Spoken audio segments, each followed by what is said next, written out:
Hello friends, good morning. स्वागत है एक बार फिर से आपके अपने चैनल VIIC में। और मैं अमित कुमार सोनी हार्दिक हार्दिक अभिनंदन करता हूं, स्वागत करता हूं। दोस्तों, आज हम बहुत ही महत्वपूर्ण टॉपिक पर चर्चा करने वाले हैं और वो है कि DPI अथवा ट्राइबल डिपार्टमेंट में भर्ती प्रक्रिया के संपूर्ण स्टेप्स क्या रहेंगी, किस प्रकार की प्रोसेस से होकर के गुजरेगी ये पूरी भर्ती, और ज्वाइनिंग की स्थिति आने तक क्या प्रक्रिया अपनाई जाएगी DPI और ट्राइबल डिपार्टमेंट के द्वारा। तो दोस्तों, हमको मालूम है कि 15/6/2021 से यानी कि आज से ट्राइबल डिपार्टमेंट के माध्यमिक शिक्षक जो भर्ती होना है, जो कि वेटिंग लिस्ट में अभ्यर्थी हैं और जो चयनित अभ्यर्थी हैं, उनको डॉक्यूमेंट अपलोडेशन का कार्य करना है, साथ ही साथ चॉइस फिलिंग भी करना है। तो दोस्तों, इसके संबंध में भी जानकारी है इस वीडियो में, और उसके बाद में क्या क्या स्टेप्स रहेंगी इसके बारे में हम इसमें पूरी चर्चा करेंगे। तो आइए दोस्तों, बढ़ते हैं पॉइंट टू पॉइंट अपने आगे की स्थिति की ओर। देखिए दोस्तों, जैसा कि आप ये देख पा रहे हैं कि ट्राइबल डिपार्टमेंट ने माध्यमिक शिक्षक के लिए अपनी एक निर्देशिका जारी की है, और इस निर्देशिका में जो 15 नंबर की कंडिका है, इसमें लिखा हुआ है भर्ती प्रक्रिया के निम्नानुसार चरण। अब दोस्तों, इसमें से जो ऊपर के दो चरण हैं 15.1 और 15.2, यहां तक हम लोग पहुंच चुके हैं। पहला पॉइंट था EWS से संबंधित है। जो भी अभ्यर्थी EWS के अंतर्गत आते हैं तो वो उसमें अपनी उपस्थिति को यस बताएंगे, और नहीं आते हैं तो फिर नो बताएंगे। तो ये काम कंप्लीट हो चुका है। दूसरा था कि ऑनलाइन पोर्टल पर प्रमाणित रिक्तियों के आधार पर प्रावधिक चयन सूची और प्रावधिक वेटिंग लिस्ट को जारी करना, तो वो भी काम हो चुका है और इससे भी आप लोग अच्छी तरह से परिचित हैं।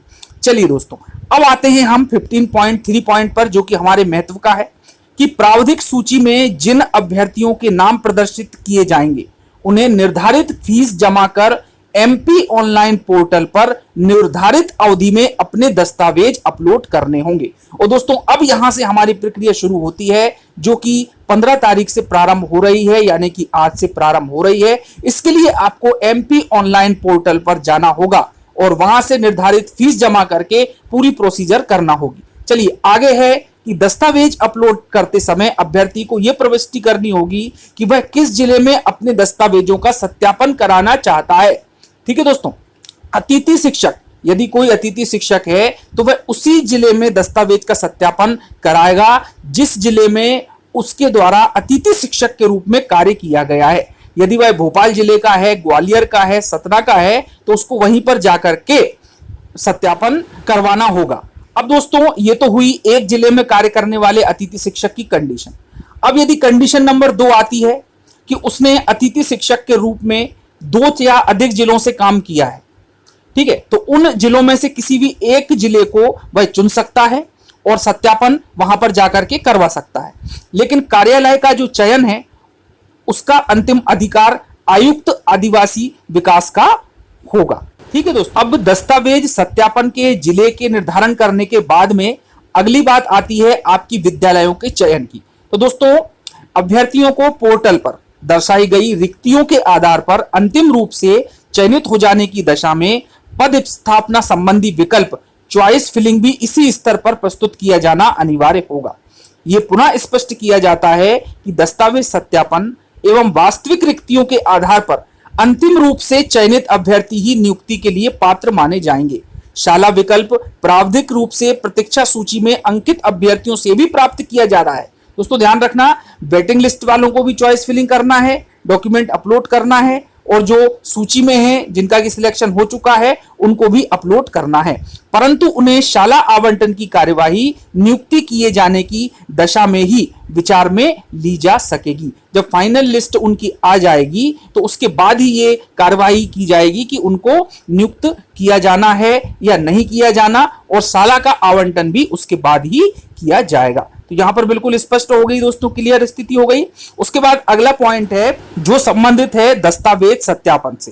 तो दोस्तों, दस्तावेज के सत्यापन हेतु सहायक आयुक्त कार्यालय में निर्धारित दिनांक तथा समय पर उपस्थित होकर दस्तावेजों का सत्यापन कराना होता। इसके लिए जानकारी आपको SMS के थ्रू भी आ जाएगी और पोर्टल पर भी उपलब्ध रहेगी।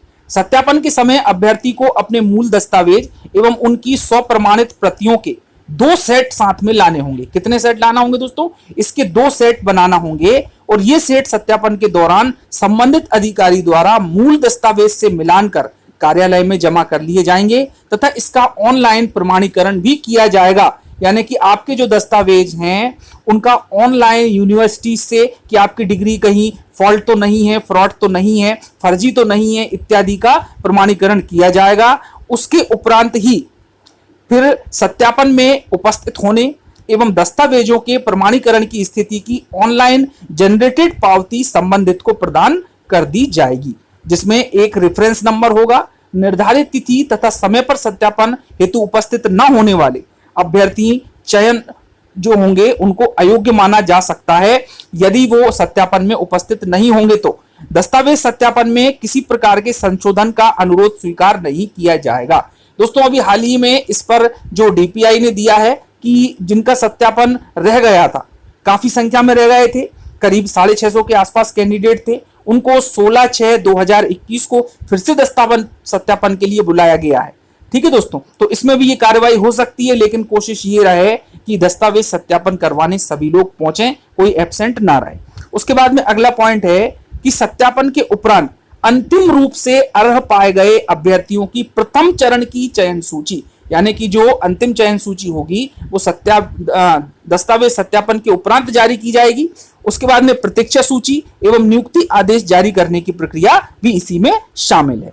अब दोस्तों उसके बाद में जो अगला पॉइंट है जो कि एक निर्देश देता है कि समस्त अभ्यर्थियों को यह स्पष्ट किया जाता है कि वे समस्त दस्तावेज तथा जाति, शैक्षणिक योग्यता, व्यावसायिक योग्यता, अनुभव, आरक्षण संबंधी समस्त दस्तावेज पोर्टल पर अपलोड किए जाने की तिथि के पूर्व ही अपने स्तर पर तैयार रखेंगे। पीवी के द्वारा आयोजित पात्रता परीक्षा के दौरान जिन अभ्यर्थियों ने अपने उपरोक्त दस्तावेज पोर्टल पर अपडेट किए हैं उन्हें भी नए सिरे से समस्त दस्तावेज अपलोड करना अनिवार्य है। दोस्तों पॉइंट को नोट करें कि जो पहले आवेदन भरते समय अपलोड किए गए थे, अब उन लोगों को ये दस्तावेज फिर से अपलोड करना होंगे। ऐसा नहीं कह सकते कि भाई हमने जब आवेदन फॉर्म भरा था तो हमने अपलोड कर दिए थे, है ना, पीईबी पर, लेकिन इनको फिर से अपलोड करना होंगे जैसा जैसा कि निर्देश दिया गया है। अब दोस्तों इसके बाद की जो प्रोसेस रहेगी कि फाइनल लिस्ट जारी कर देंगे। उसके बाद में आपका जब नाम आ जाएगा तो नियुक्तिकर्ता अधिकारी के पास में आपके डॉक्यूमेंट्स का वेरिफिकेशन फिर से होगा, क्योंकि इसके लिए एक और आदेश जारी किया गया था जिसमें कि जो भी जून का या जुलाई का मंथ रहा है, डीपीआई की बात में यदि करूं तो उन्होंने वहां पर संचालनालय में उसकी पूरी फाइल बुलवाई और उसके बाद में नियुक्तिकर्ता अधिकारी को वहां पर वो फाइल सौंपी जाएगी और अभ्यर्थी का फिर से वेरिफिकेशन होगा और वेरिफिकेशन के बाद में फिर उसको लेटर जनरेट करके अलॉटमेंट किया जाएगा। नियुक्ति पत्र उसको ऑनलाइन दिया जाएगा और ऑनलाइन जब आप प्रिंट आउट निकाल लेंगे तो उसमें आपका शाला का विवरण सब कुछ दिया होगा और फिर आप अपने शाला में जाकर के उस अपॉइंटमेंट लेटर को वहां पर जमा करेंगे और आपकी इस प्रकार से नियुक्ति प्रक्रिया कंप्लीट हो जाएगी। तो दोस्तों ये प्रोसीजर है और इस प्रोसीजर को बिल्कुल आप अच्छे से फॉलो करें। वीडियो को आप देख लें, एक बार समझ में ना आए तो 2 बार देखें और बिल्कुल इससे आप लोगों को दोस्तों स्पष्ट हो जाएगा कि क्या क्या प्रोसीजर आगे होने वाली है और आपकी पोस्टिंग को लेकर। तो दोस्तों समझता हूं कि आपको इसमें सभी कुछ समझ में आ गया होगा, किसी प्रकार की कोई कंफ्यूजन नहीं रही होगी। तो मिलते हैं अगले वीडियो में लेटेस्ट अपडेट के साथ, नई जानकारी के साथ। और दोस्तों अपलोडेशन की प्रोसेस क्या रहेगी इस पर भी मैं एक वीडियो जल्दी से जल्द बना दूंगा। तो दोस्तों धन्यवाद। चैनल को सब्सक्राइब करना बिल्कुल ना भूलें, बेल आइकॉन पर भी प्रेस जरूर करें, शेयर करें वीडियो को और पसंद आता है तो लाइक करें। धन्यवाद, जय हिंद।